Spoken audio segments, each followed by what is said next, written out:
In the waning months of 1918, the Imperial German High Seas Fleet sails into Scapa Flow to surrender. The Grand Fleet of the Royal Navy basks in its victory.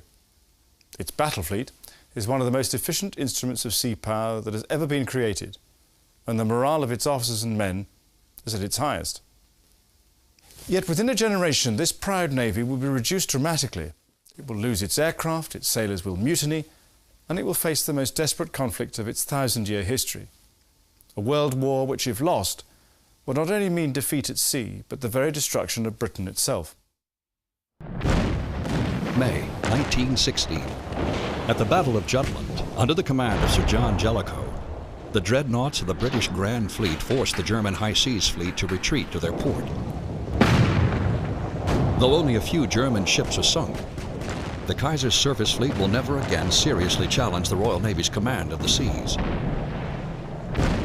By 1918, the Great War is over. The German fleet is finished. The Royal Navy reigns supreme. But even in victory, tensions and rivalries are tearing away at the fabric of triumph. The threat comes from a new direction, not from across the North Sea, but across the North Atlantic. Before she'd entered the war, the United States had declared itself in favor of possessing a navy second to none, and that meant it was going to be as big as, if not bigger than, the Royal Navy. And the British viewed this with a certain amount of concern. When the British started planning their future fleet, the scenarios they took were wars with the United States, as it was the next biggest fleet. So there was a potential for a naval arms race between the United States and Britain. For Britain, this new naval race is unwanted and unaffordable. Exhausted by 4 grueling years of war, her treasury is empty. It's a watershed moment in British history. A nation which had always possessed a navy it felt was second to none, which in 1889 had passed a law mandating that her navy should be larger than the world's next 2 largest navies combined, is now willing to surrender supremacy without a fight. The American public, seeing no need for a peacetime naval buildup, also wanted to stop the race. In 1921, President Harding invited Britain, France, Italy, and Japan to Washington for a disarmament conference. The Washington Treaty process of 1921-22 tore the heart out of the British Empire. It was absolutely essential for the Royal Navy to be so powerful that the various outlying territories of the British Empire would be protected by the deterrent value of that almighty British fleet. The Washington process made that fleet too small to be a deterrent in the Mediterranean, the Far East, and Europe at the same time. Entire squadrons of dreadnoughts went to the wrecking yards. It was the greatest reduction of the Royal Navy in centuries. And that helped cap, for at least 10 years, a very potentially dangerous naval building race that could well have led to conflict. The Royal Navy did come away with one advantage. The British, although they have to scrap a lot of their existing ships, were going to have to scrap them anyway because they were obsolete. They are also allowed to build 2 new capital ships, the only nation in the world allowed to lay down and build 2 new capital ships in the 1920s. But for all the clever bargaining, one fact was unavoidable. For the first time in over 200 years, the Royal Navy would not be the largest in the world. More sacrifices were to come. During the crucible of World War I, the Royal Navy took to the skies. By war's end, the fleet commanded over 1,000 aircraft, many of them soaring aloft from the decks of a new Royal Navy innovation, the aircraft carrier. Unfortunately, the decision was made at the end of the First World War that they would combine the Royal Naval Air Service with the Royal Flying Corps to produce the Royal Air Force, which, oddly enough, was formed on April the 1st, April Fool's Day. Major General Sir Hugh Trenchard became the first Chief of the Air Staff. Fighting for his share of a shrinking budget, Trenchard viewed the Navy as a rival. Unfortunately, it took until 1924 to establish an official naval air arm. In an era when Lord Trenchard dominated the strategic debate with his bomber tactics, the naval element suffered unduly, and we entered the Second World War with very small carriers and fairly antiquated biplanes. As the fleet shrank in the 1920s, so did its support structure. Shipyards closed, men with vital skills moved into other jobs. But even during this period of retrenchment in the Royal Navy, some progress was made. One of the most important advances was in the field of anti-submarine warfare. The most serious threat to Britain's capacity to move shipping across the oceans of the world, in general, and the Atlantic in particular, throughout the war, was the German submarine fleet. The British thought they had found the answer, an underwater detection device called ASDIC, named for the Allied Submarine Detection Investigation Committee. The Americans called it sonar. The device sent sound waves into the water that, when striking an object, would bounce back to the sending ship, revealing a submarine's position. Everyone all over the world overestimated the effectiveness of ASDIC, what we now call sonar, to deal with the submarine threat. By the late 1930s, Adolf Hitler had completely disregarded the treaty which had ended World War I and began rearming Germany. And Britain's military was in no position by itself to prevent Japan from invading huge areas of China. So as the World War II crisis begins to dawn in the mid to late 30s, we find the Italians, the Japanese and the Germans all beginning to think that Britain just isn't that powerful, that there's an opportunity, that they can secure their aims, and that there's nothing the British can do. In 1937, the naval treaties disintegrated when Japan announced her withdrawal from the treaty system. In response, the British finally began to rearm.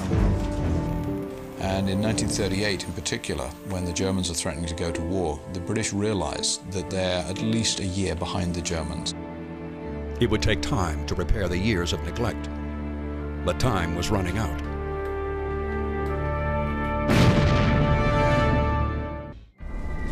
September 1939. War has come. For the next 6 years, the Royal Navy will have many missions, make many sacrifices, lose many men. But there is one challenge that will tower above all others from the first day to the last. Britain is an island that has to feed its people. Everything comes by ships. If the ships sink, Britain starves. In World War I, German submarines had nearly starved England into surrender. Now they were back, more modern, more savage, and with a lethal new tactic. The lone predators of World War I had become the vicious wolf packs of World War II. We see almost the same pattern as we did in World War I. And of course, these losses begin to mount. The British activated convoys, groups of merchant vessels protected by escorting warships. But the lean years of peace had left the Royal Navy in a precarious situation. At the beginning of World War II, we simply didn't have enough escorts to protect the convoys. Another problem was that the U-boats usually mounted their attacks on the surface at night, thereby avoiding detection by sonar. However, one vital reinforcement had arrived. Winston Churchill, who had been First Lord of the Admiralty in World War I, returned to the same duty on the second day of World War II. And cometh the hour, cometh the man. He was exactly the right sort of personality to say, we're not going to lie down and take this. As long as there's life in us, we are going to fight. We will not be defeated in our island home. We will maintain our values. And as long as we've got life and fight and spirit in us, we will do it. When war began, 2 small German battleships were already at sea. In the South Atlantic, in the opening weeks of the war, the German Graf Spee destroyed 50,000 tons of merchant shipping. On December 13, 1939, British Commodore Henry Harwood cornered the Graf Spee off the River Plate near the coast of Uruguay.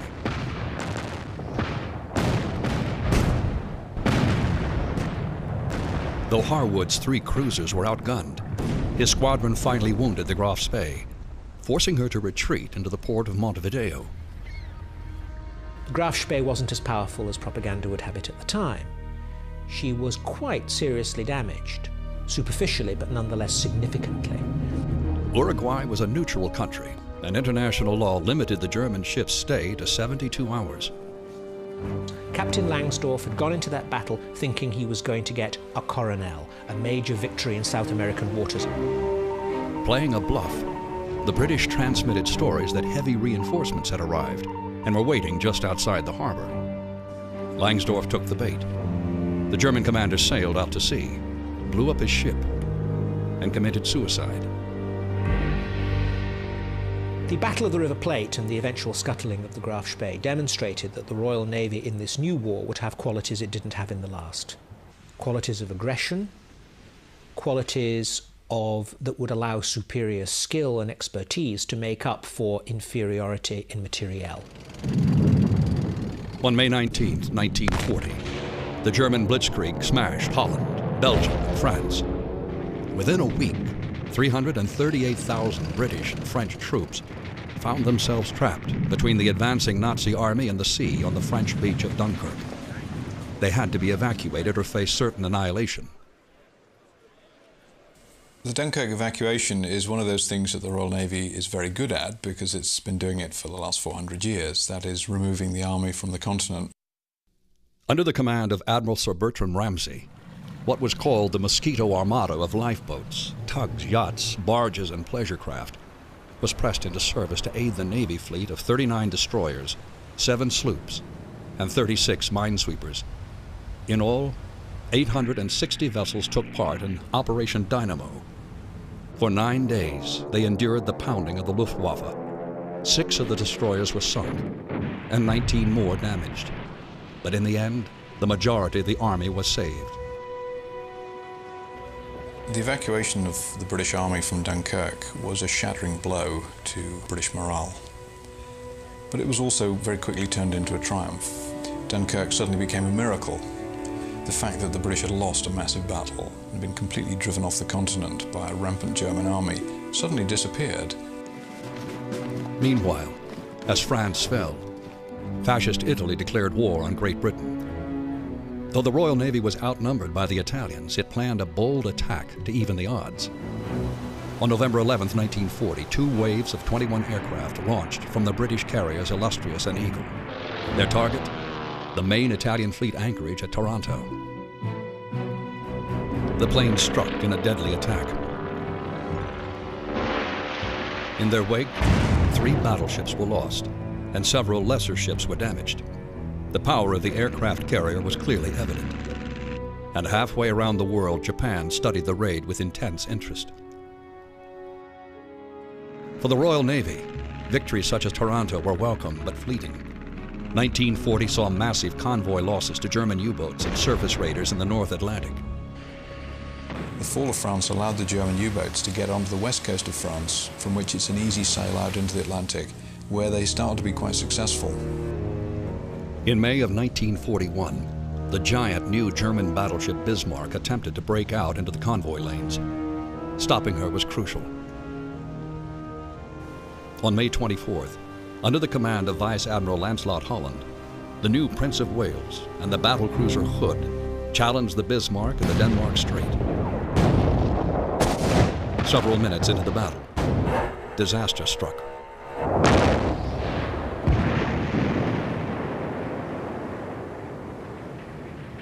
Only 3 of the Hood's 1,500 men survived. Stunned and outraged, the British sought immediate revenge. Home Fleet Commander Admiral Sir John Tovey quickly assembled a powerful task force to find and destroy the Bismarck. Running for the French port of Brest, Bismarck's rudder is disabled by hits from Swordfish aerial torpedoes. Now, unable to control their ship, the Bismarck is overtaken and attacked by Tovey's force. 3 days after sinking the Hood, the Bismarck is destroyed. Men who fought the First World War and went on to command in the Second World War were responsible for the Royal Navy being far more successful in World War II. Men like John Tovey ended up commanding the Home Fleet when they sank the Bismarck. The German surface fleet would never again challenge the Royal Navy in the North Atlantic. But the U-boats would. By December 1941, Britain had lost 1,299 merchant ships to the Wolfpacks. The elements of confusion at night in the Atlantic with darkened ships steaming in columns, a U-boat surfacing in the middle of it, were enormous, and the escorts dashing in and out trying to locate the exact position of a marauding U-boat. 4 million tons of vessels and desperately needed supplies were at the bottom of the sea.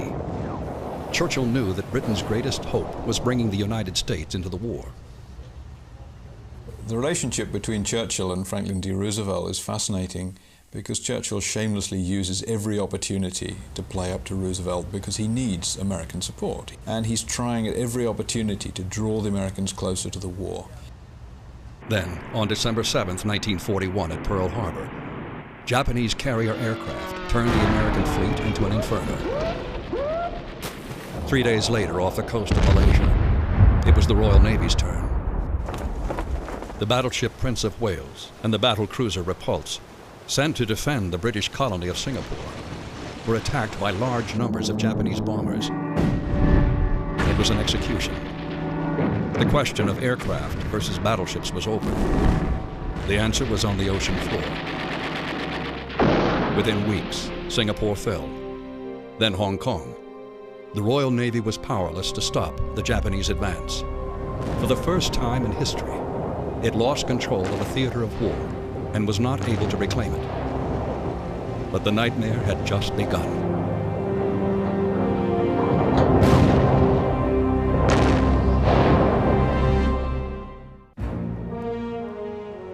Devonport Naval Base, Plymouth, a home for the Royal Navy since before the days of Sir Francis Drake. It remains today a vital base filled with naval activity. But during World War II, it paid the price as a strategic target for the Germans. I think anybody looking at our port cities, these are living monuments to the sacrifice that has to be made during wartime, and of course, if you like, the continuity that exists and makes it worth fighting for. Plymouth was never as busy as in June 1944, when this harbor was jammed with ships and men poised for the greatest amphibious attack in history, D-Day. The Allied commander of the naval operations was Bertram Ramsay, the same man that conducted Operation Dynamo, the evacuation from Dunkirk. Now, almost exactly 4 years later, Ramsay was going back to France with a vengeance. But these ships and men would not be here if other battles had not been won. The first half of 1942 was a period of considerable crisis for the Royal Navy. The worst nightmare of the interwar planners had come to pass. We were fully committed against Germany in the Atlantic, we were fully committed against Italy in the Mediterranean, and we were fully committed against Japan in the Far East and the Indian Ocean.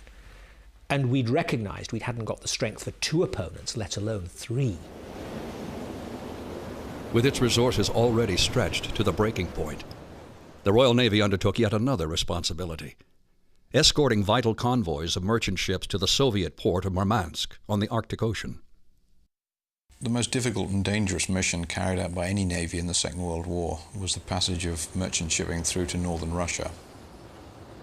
It was crucial that this be done, if for no other reason than to demonstrate politically the continued support of the British and the Western Allies in general to the Soviet cause. The Soviet army was the major individual instrument, as Churchill put it, tearing the guts out of the German army. The convoys in the Arctic Ocean would also be employed for another purpose. The Russian convoys could be used as bait for heavy German surface units based in Norway. The German Navy was about to take the bait. On December 26, 1943, Admiral Bruce Fraser, in the battleship Duke of York, engaged in a duel to the death with the German battlecruiser Scharnhorst. On Boxing Day, the day after Christmas, 1943, out comes the Scharnhorst, and she is sunk by the flagship of the Home Fleet, supported by the cruisers and destroyers of the Home Fleet. But farther south in the Atlantic, the battle was not going well. In 1942, the Allied convoys bringing supplies from North America to England were taking terrible losses. The German wolf packs, under the command of Admiral Karl Dönitz, were starving Britain out of the war. For the Allies, Britain's survival was vital from which to launch the liberation of Europe. The Battle of the Atlantic is the longest and most complex battle of the Second World War. It lasts from the first day to the last. If the Allies can communicate across the oceans, they can move men and supplies to the places they need them. If they can't use the oceans, they'll be isolated, they'll be picked off, and they'll lose. So the Battle of the Atlantic is about winning the war. The man who would challenge the U-boat menace was an aloof, hard-driving, and efficient British admiral named Max Horton, the same man who had gained fame as a submarine ace in World War I. In November 1942, sinkings had risen to over 800,000 tons.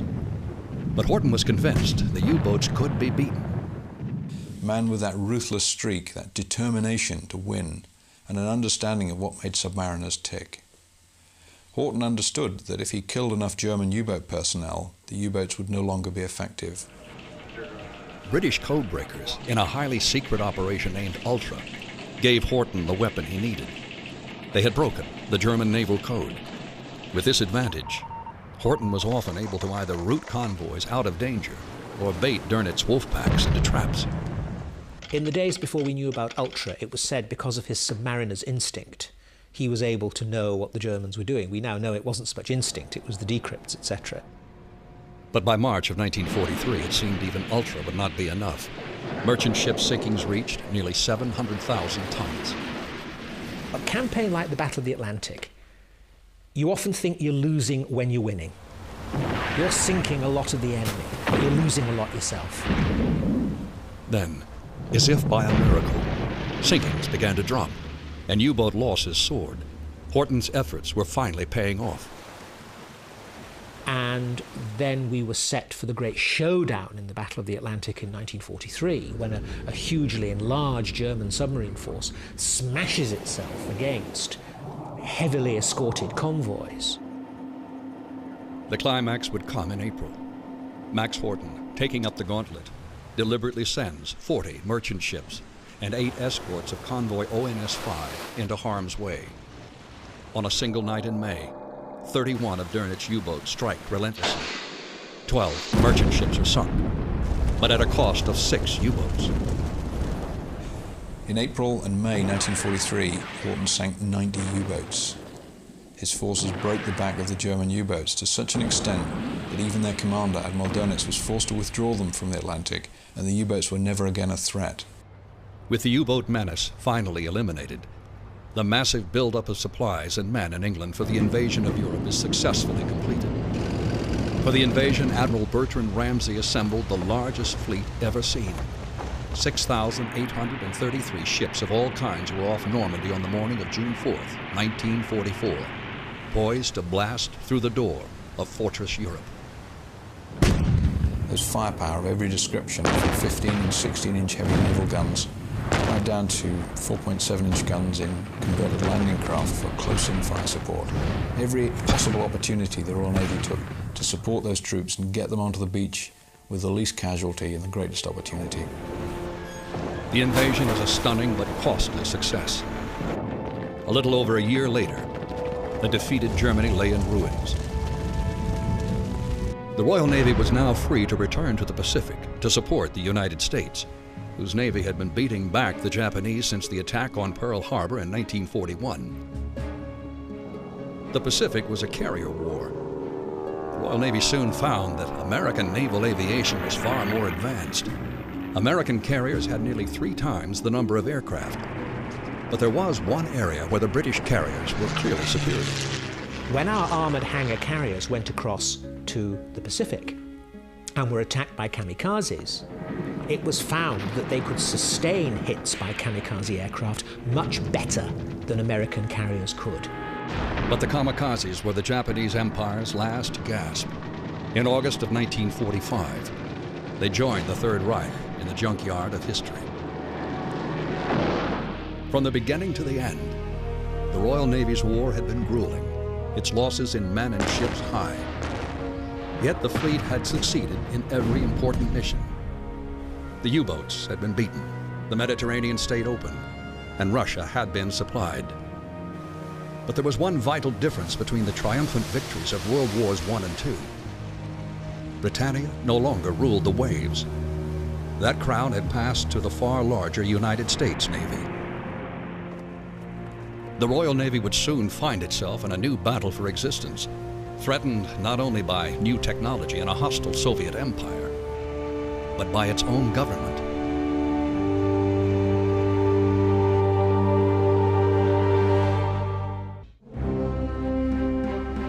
Royal Navy of the 21st century is as different from the Navy of 1945 as that Navy was from Horatio Nelson's wooden ships of the line. These amazing changes, which would see the gun replaced by the missile, piston aircraft supplanted by jets, and the introduction of atomic power, were part of a vast revolution. For the Royal Navy, the road from then to now would be a rocky one. The Royal Navy ended the Second World War as it ended all of its previous wars, far larger, far more professional, far more competent, far more flexible than it began it. But unlike every previous war, it was no longer the world's greatest navy. It was now very much the second navy in a world where there were only two navies. The Americans had the biggest, the British had the next, and nobody else had a navy of any consequence at all. In April 1949, NATO, the North Atlantic Treaty Organization, was formed by the United States and Western Europe. It was a military alliance against the burgeoning menace of the Soviet Union. Yet the Soviet bloc was not the only foe faced by the Royal Navy.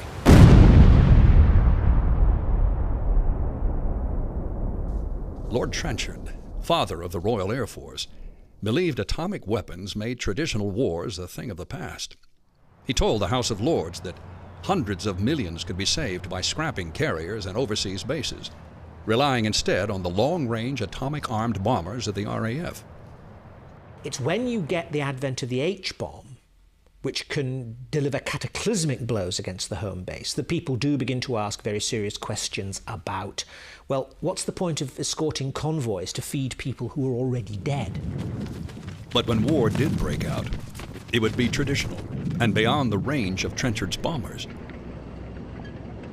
June 25, 1950. 6 divisions of the North Korean People's Army swarmed across the 38th parallel, the border between North and South Korea. At first, the only effective way to slow them down was to hit them from the air. On July 3rd, American and British carriers launched the first of thousands of airstrikes against the North Koreans. Until Allied ground troops could halt the Red advance and establish airfields, the carriers would have to shoulder the air war. One of the major British contributions to the Korean War was a naval one, operating aircraft carriers, cruisers, destroyers around the coast of Korea, making sure the Koreans couldn't use the seaward flank. So Korea is very much a naval war. By the end of the fighting in July 1953, the Royal Navy had flown over 23,000 sorties. Although the Royal Navy fought Korea with its slower but rugged propeller planes, jets were already going to sea. After the war, the British face a serious difficulty. Their carriers are too small for contemporary aircraft. Therefore, we have to make some pretty radical developments. To launch the heavier jets, the Royal Navy hit upon the idea of using steam from the carrier's boiler to power catapults. To ensure safe landings at the jet's higher speeds, they also devised a system of mirrors and lights called the mirrored landing site that allowed a pilot to monitor his own approach. And by angling the flight deck only a few degrees relative to the ship's centerline, they found that the forward part of the flight deck could be used for parking and launching aircraft, while the angled portion of the deck could be used for landings and other launches. Angling also significantly increased the area of the deck, making it easier for the heavier jets to operate.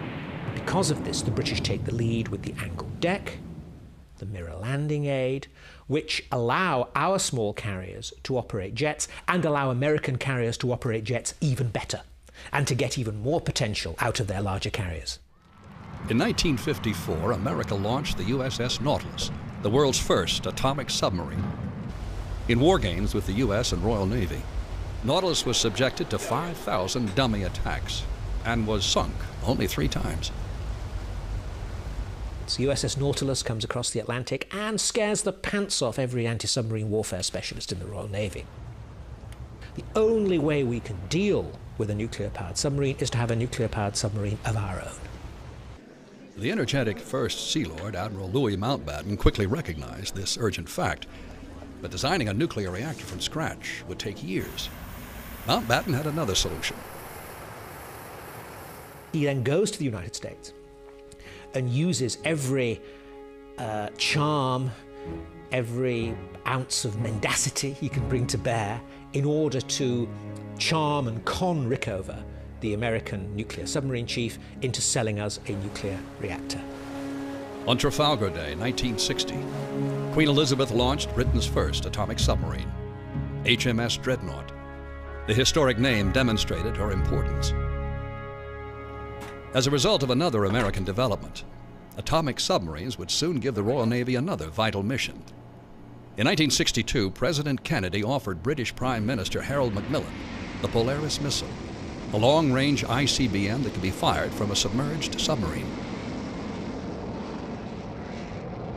Macmillan says, hell yes, or something equivalent, and within weeks the Nassau Agreement is signed in December 1962, which transferred Polaris technology to the UK.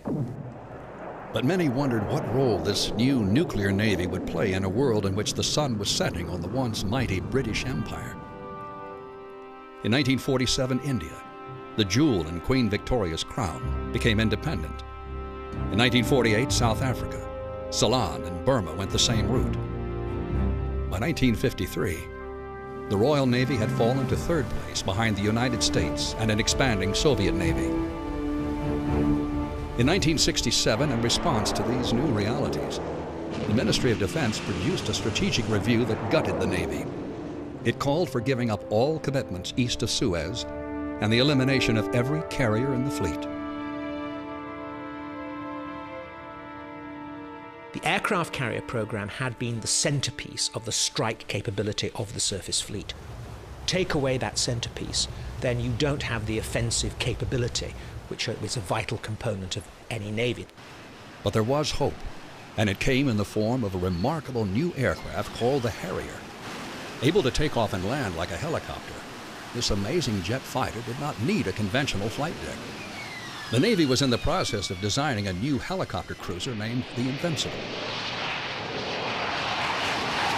The Invincible-class carriers had their genesis as successors to the cruisers of the fleet, not the aircraft carriers. However, they had greatness thrust upon them because of the decision in 1966 not to go ahead with a new class of 50,000-ton proper aircraft carriers. Suddenly, therefore, they became the main air-capable vessels of the fleet, and therefore potential small aircraft carriers. To avoid alarming the government, the Royal Navy now referred to these vessels as through-deck cruisers. But even these ships weren't safe from the axe of another cost-cutting administration. In 1981, Margaret Thatcher's defense minister announced that one of only 3 Invincible-class carriers would be sold to Australia. The number of frigates and destroyers would be cut to 42. In 1981, the British government decided that as it was a NATO nation and all its commitments were within the NATO area, it didn't need a large open ocean Royal Navy. It was also decided that the Navy's Antarctic Ice Patrol ship Endurance would be withdrawn. This seemingly insignificant action would soon engulf the Royal Navy in its largest campaign since World War II.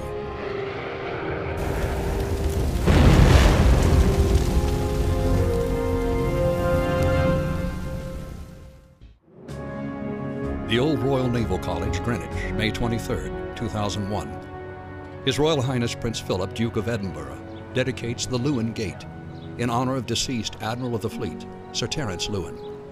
Lewin was Chief of Defense Staff in 1982, when his attentions were turned to a small group of rocky islands off the coast of Argentina. British involvement dated back to 1690, but Argentina also claimed these islands, which they called the Malvinas. When one looks at the origins of the Falklands War, I think one important factor in the perceptions of the Argentinians was that the British, A, were not interested in the Falklands anymore, symbolised by the decision to withdraw HMS Endurance. If we weren't willing to base an ice patrol ship in the islands, were we really willing to fight for them? Argentina's leaders, a military junta, had been rapidly losing political control. A bold move was needed to regain the nation's support. On April 2, 1982, they invaded the Falklands.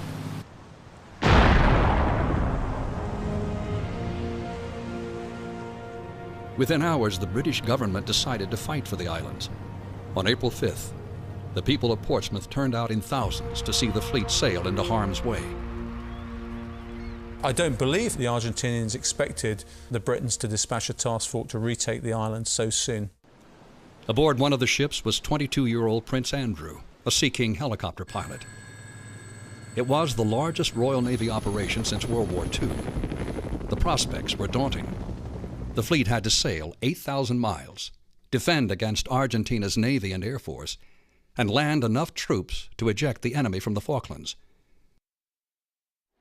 There was also another threat to overcome. I think what people generally forget about the Falklands, it's a very hostile place. And when we went down there 1 day and 3, it was more than wind force 7. There's no question about that, with very high seas. And that has a wearing effect both on the people and on the ships and aircraft that are operating around the Falklands. On Sunday morning, April 25th, the Argentine submarine Santa Fe is spotted off Cumberland Bay by Lieutenant Commander Stanley's helicopter. His observer, Lieutenant Chris Perry, immediately drops 2 depth charges. One of them bounced off his casing, the other one dropped in the water alongside, and the whole back end of the submarine blew out of the water, and a propeller fell off, and his rudders were bent. Disabled and taking on water, the Santa Fe struggled back to port.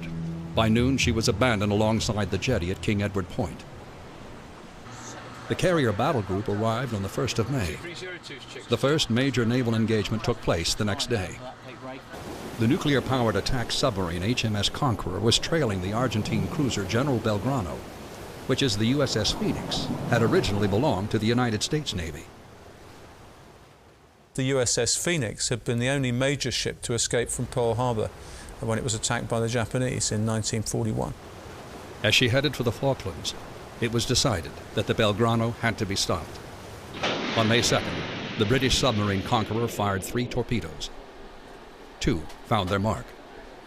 Within an hour, the Belgrano had sunk. Once the Belgrano was sunk by HMS Conqueror, then it was clear to the Argentines that they could not operate in the vicinity of British nuclear-powered attack submarines. So therefore they had to put into port. Though the Argentine fleet was out of action, the air forces were not. But the outnumbered Harriers proved devastating. Of the over 100 Argentine losses, they destroyed over 30. Yet not one of the fleet's 24 Sea Harriers was shot down in air-to-air combat. But the war had taken a heavy toll on both sides. The Argentines had lost the Belgrano, the Santa Fe, 6 patrol vessels and over 1,000 dead. The British had lost 4 ships to airstrikes. 255 men were killed in action, with over 750 wounded. By June 14th, the war was over. The irony was that if Argentina had waited for the planned fleet reductions, the British would probably have been unable to counterattack. The Argentine invasion of the Falkland Islands was a godsend for the Royal Navy. It demonstrated to the politicians in a way that we have to hope they haven't yet forgotten, that the Royal Navy is essential to the maintenance of British global interests. Since the Falklands, new Royal Navy ships have been designed and launched. We also plan to procure 2 new large aircraft carriers, returning really to our roots, which ended in the late 1970s. It will give us the ability to send air power anywhere in the world that can be touched by the sea. Today, the Royal Navy plays a vital role in NATO and remains a strong ally of the United States.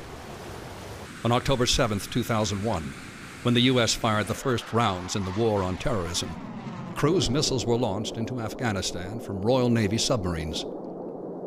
Open 4, 5 and 6 main vents. Open 4, 5 and 6 main vents. But a fleet is not just ships and aircraft, it's people. At the Britannia Royal Naval College at Dartmouth, cadets are first introduced to the rigorous challenges of modern naval warfare. Nobody knows until they get into battle whether they'll be able to deal with it or not. But the best way to prepare people is to put them under pressure in peacetime, so it doesn't come as a surprise when they're in combat. And if you can make training as close to combat as possible, then you will replicate the skills You will suppress the fears that people will naturally have in the face of the enemy or in the face of the unexpected. People think you can lay down rules for combat, for war. It isn't like that. You can train them, you can give them as much experience as you like, but that can only be the springboard from which you allow them to leap into the sea of initiative. And we really must train people to fight the first day of the next war, not fight the last day of the previous one. Okay. But while the Royal Navy keeps one eye on the future, it also makes sure that its officers and crews never lose sight of its proud history. First, so we turn away from him. To join the Royal Navy, you're joining a service that hasn't lost a major war for 300 years, and there isn't another armed force anywhere in the world that can claim that. If you look at the oceans of the world today, you'll find the Royal Navy in all of them. And if there's a puddle, frankly, anywhere in the world, I hope you'll continue to find an Englishman afloat on it. For over 500 years, the Royal Navy has guarded this island nation and its way of life. Whether the threat was the galleons of Spain, the ships of Napoleon, or the hordes of Nazi Germany, she has drawn a line that warned, this far and no further. The long reach of this legendary force has been a sword at the throat of enemies and a comforting shield to friends. As sail and wood became steam and steel, the soul of this Navy has remained vigilant, for now and for always.